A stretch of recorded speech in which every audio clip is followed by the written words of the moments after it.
का पाठ करने के पहले साथियों देवी जी का कवच का पाठ किया जाता है।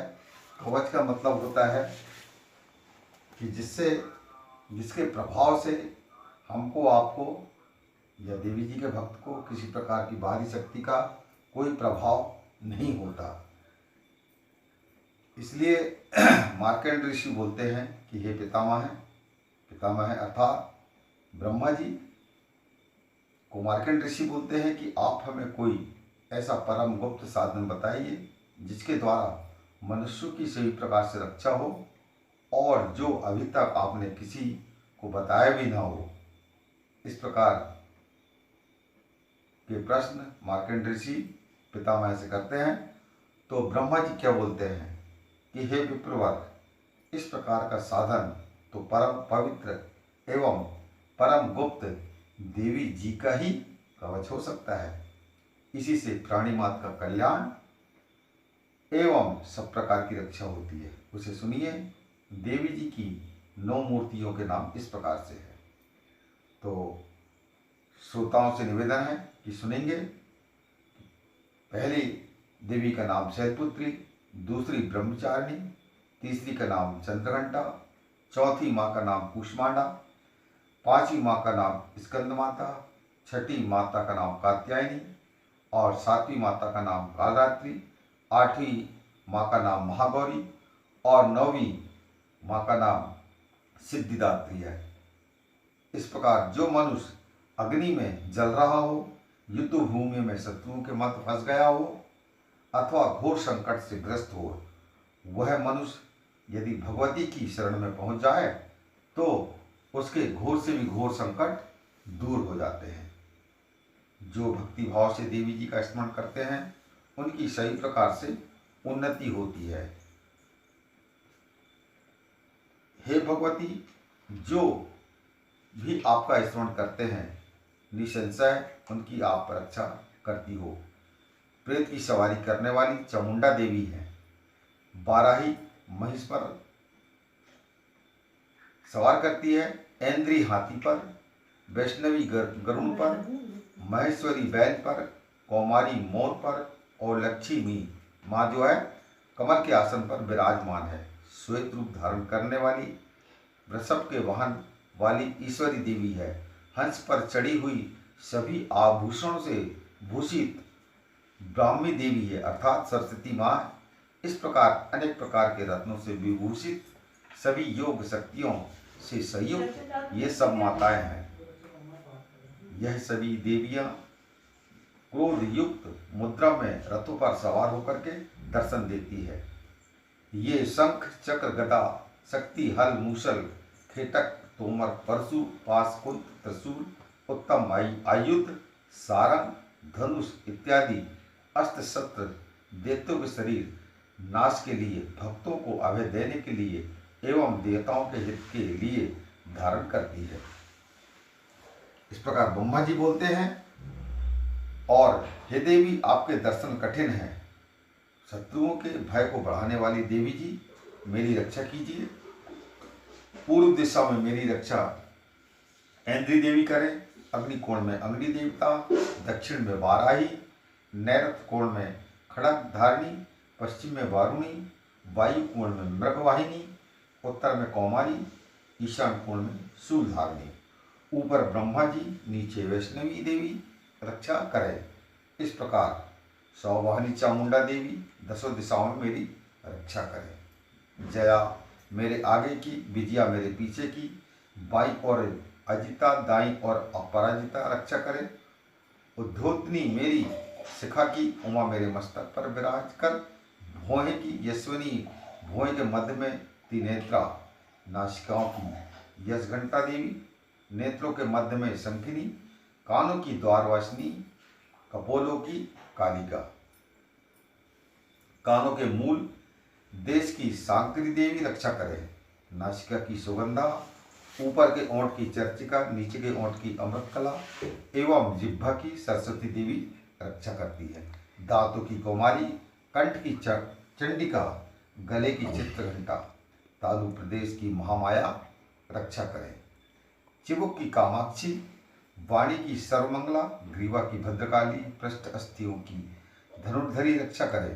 कंठ से बाहरी भाग की नीलग्रवा, कंठ नालिका की नरकुबरी, दोनों कंधों की खगनी एवं मेरे भुजाओं की वज्रधारणी रक्षा करे। दोनों हाथों की दंडनी, अंगुलियों की अंबिका, नाखूनों की शूलेश्वरी, कुक्षी की कुलेश्वरी रक्षा करे। हृदय की ललिता देवी, उदर की शूलधारणी रक्षा करती है। स्तनों की मन देवी, मन की शोक विनाशिनी, नाभि की कामनी, गुप्त इंद्रिय की गुदेश्वरी, लिंग की पुतकामनी और गुदा की महिषवासिनी रक्षा करती।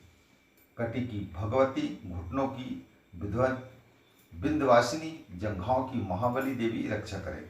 घुटनों की नरसिंही, पांव के तलुए की तेजी, अंगुलियों की श्रीधरी देवी और तलुओं की पर्वतवासिनी रक्षा करे। नाखूनों की दष्टा कराली, केशों की उद्धत केशनी, रोम छिद्रों की कौमारी और त्वचा की बागेश्वरी रक्षा करे।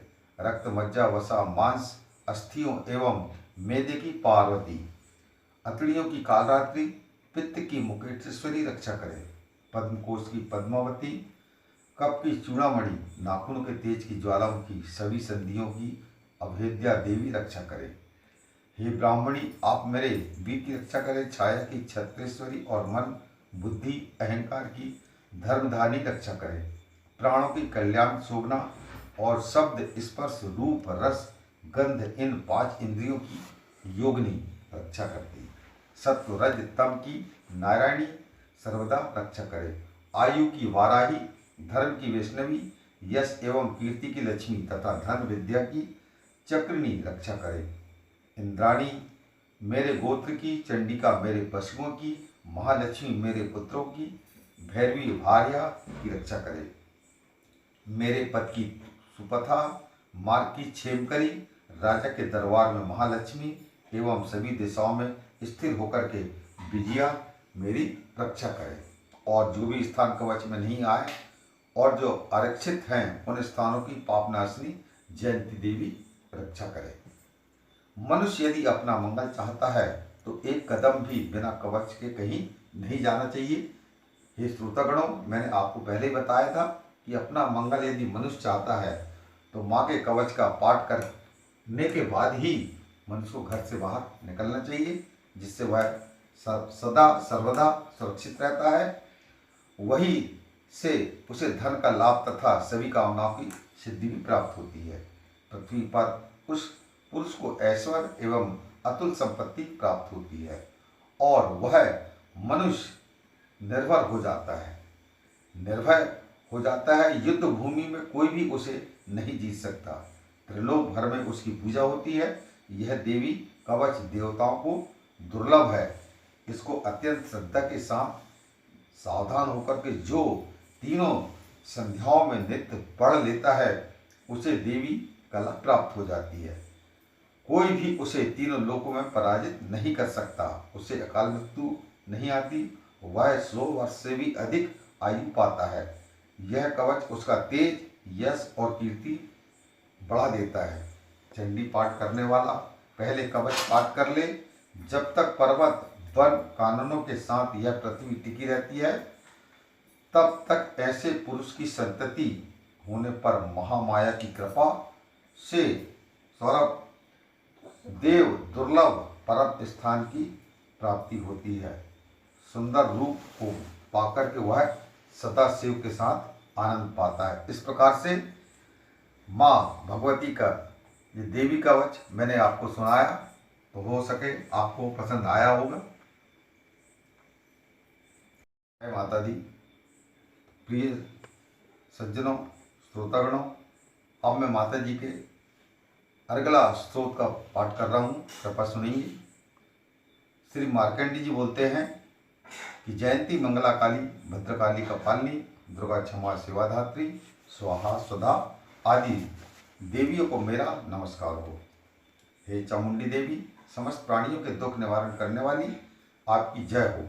सर्वव्यापक देवी कालरात्रि, आपकी जय हो। मधु तथा कैटव दैत्यों का दलन करने वाली, ब्रह्मा जी को वर देने वाली, आपको नमस्कार हो। हे देवी, आप मुझे सुंदर रूप दो, जय दो, यश दो तथा क्रोधादि शत्रुओं का नाश करो। महिषासुर का नाश करने वाली, भक्तों को सुख देने वाली देवी जी को मेरा नमस्कार हो और मुझे रूप दो, जय दो, यश दो, शत्रुओं का नाश करो। हे रक्तबीज का वध करने वाली देवी और चंडमुंड असुरों का विनाश करने वाली माता, मुझे सुंदर रूप दो, जय दो, यश दो और शत्रुओं का वध करो। हे पापनाशक चंडिके, जो सर्वदा भक्ति पूर्वक आपके श्री चरणों में मस्तक झुकाते हैं, उन्हें रूप दो, जय दो, यश दो और शत्रुओं का नाश करो। सभी व्याधियों का नाश करने वाली चंडिके, जो आपकी भक्ति पूर्वक स्तुति करते हैं, उन्हें रूप दो, जय दो, यश दो, शत्रुओं का नाश करो। हे देवी जी, आप मुझे सौभाग्य, आरोग्य और परम सुख दो, रूप दो, जय दो, शत्रुओं का विध्वंस करो, मेरा कल्याण कीजिए और उत्तम धन संपत्ति दीजिए। रूप दो, जय दो, यश दो, शत्रुओं का नाश करो। हे माता, आपके सीधी चरणों पर देवता और दैत्य दोनों ही अपने मुकुट की मणियां घिसते रहते हैं। हे मातेश्वरी, अपने भक्त को विद्यावान, यशवान, लक्ष्मीवान बनाओ। बड़े बड़े अभिमानी दैत्यों के अभिमान चूर करने वाली माँ चंडिके, मैं आपको प्रणाम करता हूँ। हे चार भुजाओं वाली माता, चतुर्मुख ब्रह्मा जी आपकी स्तुति करते हैं। हे परमेश्वरी, रूप दो, जय दो, यश दो, बेरियों का विध्वंस करो।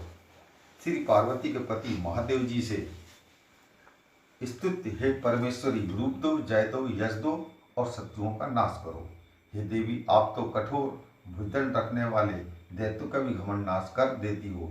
हे अंबिके, आप अपने भक्तों के लिए अपार आनंद की वृद्धि करती हो, तो मुझे रूप दो, यश दो, जय दो और शत्रुओं का नाश करो। हे मातेश्वरी जी, आप मुझे वह पत्नी प्रदान करिए जो मेरी इच्छाओं के अनुकूल हो और इस भयानक संसार रूपी समुद्र से मुझे तारने वाली हो। उत्तम कुल में उत्पन्न हो, जो पुरुष इस स्रोत का पाठ करके महास्रोत अर्थात कीलक का पाठ करता है वह सप्तशती के पाठ जब से मिलने वाले वर एवं श्रेष्ठ संपदा के फल को प्राप्त कर लेता है। बोलो दुर्गे मैया की जय। अब इसके बाद माता जी के श्री कीलक करके सप्तशती में एक पाठ आया है, उसका मैं पठन कर रहा हूँ, कृपा सुनेंगे। ओम, मैं उन भगवान सदाशिव को नमस्कार करता हूँ जिनके 3 दिव्य नेत्र हैं, जिनका शरीर विशुद्ध ज्ञान स्वरूप है, जो मोक्ष प्राप्ति के कारण है। अर्ध चंद्रमा जिनके मस्तक पर शोभायमान है। श्री मार्कंडेय ऋषि बोलते हैं कि मंत्रों के साप एवं उत्कीलन आदि को समझकर पाठ करने वाला पुरुष मोक्ष को प्राप्त होता है। अतः इसका ज्ञान होना आवश्यक है। सब उच्चारण आदि वस्तुएं इसी स्रोत द्वारा पाठ करके सिद्ध होती है, और जो इस स्रोत का पाठ करके सप्तशती के पाठ मात्र से स्तुति करते हैं, उन्हें देवी जी सिद्ध हो जाती है। उच्चाटन आदि प्रयोगों से उन पुरुषों को मंत्र, औषधि आदि किसी अन्य साधन की आवश्यकता नहीं पड़ती। बिना जप के भी सभी उच्चाटनादि सिद्ध हो जाते हैं। क्या समस्त उच्चाटनादि इसी से सिद्ध हो जाते हैं? इस प्रकार की लोगों को शंका हुई। तब उस शंका के निवारण के लिए सदाशिव ने लोगों को बुलाकर के आज्ञा दी। यह सब सिद्धियां देने वाला शुभ स्रोत है। इस चंडिका स्रोत को भगवान सदाशिव ने गुप्त कर दिया। इस स्रोत के पाठ द्वारा प्राप्त होने वाला पुण्य कभी समाप्त नहीं होता। साधक सभी प्रकार का क्षेम प्राप्त कर लेता है, इसमें किसी प्रकार का कोई संशय नहीं है। कृष्ण पक्ष की चतुर्दशी अथवा अष्टमी के दिन एकाग्र होकर के जो मनुष्य अपना सब कुछ भगवती को अर्पण कर देता है और फिर प्रसाद रूप में उसे ग्रहण करता है, उस पर भगवती प्रसन्न होती है। इसी रूप के कीलक द्वारा महादेव ने इसे भी कीलन कर दिया। जो इसके द्वारा सप्तशती का निष्कीलन करके स्पष्ट होकर के नित्य पाठ करता है, वह सिद्ध हो जाता है। देवी जी का गण एवं गंधर्व होता है। वह कहीं भी घूम रहा हो उसे कोई भय नहीं होता, न उसे अकाल मृत्यु होती है, देहांत होने पर वह मोक्ष को प्राप्त होता है। इसलिए इस कीलक सूत्र को समझ करके तथा उसका उत्कीलन करके पाठ करना ही उचित है। जो इस प्रकार नहीं करता है तो उसका नाश होता है। तभी तो बुद्धिमान इसे समझकर ही उत्कीलन से संपन्न सूत्र का पाठ आरंभ करते हैं। जो कुछ भी रमणियों में सौंदर्य सौभाग्य आदि दिखाई देते हैं, ये सबके सब श्री देवी की कृपा से के ही फल हैं। इसी कारण इस शुभ स्रोत का जप सदा करते रहना चाहिए। इस स्रोत के मंद स्वर में पाठ करने से थोड़ा फल मिलता है और उच्च स्वर में अधिक फल मिलता है। सभी सिद्धियां प्राप्त होती है। अतः उच्च स्वर से पाठ याद करें। जिस भगवती की कृपा द्वारा सौभाग्य आरोग्य संपत्तियां शत्रुनाश तथा परम मोक्ष की प्राप्ति होती है, उस जगत की माता की स्तुति करना चाहिए। बोलो दुर्गे मैया की जय।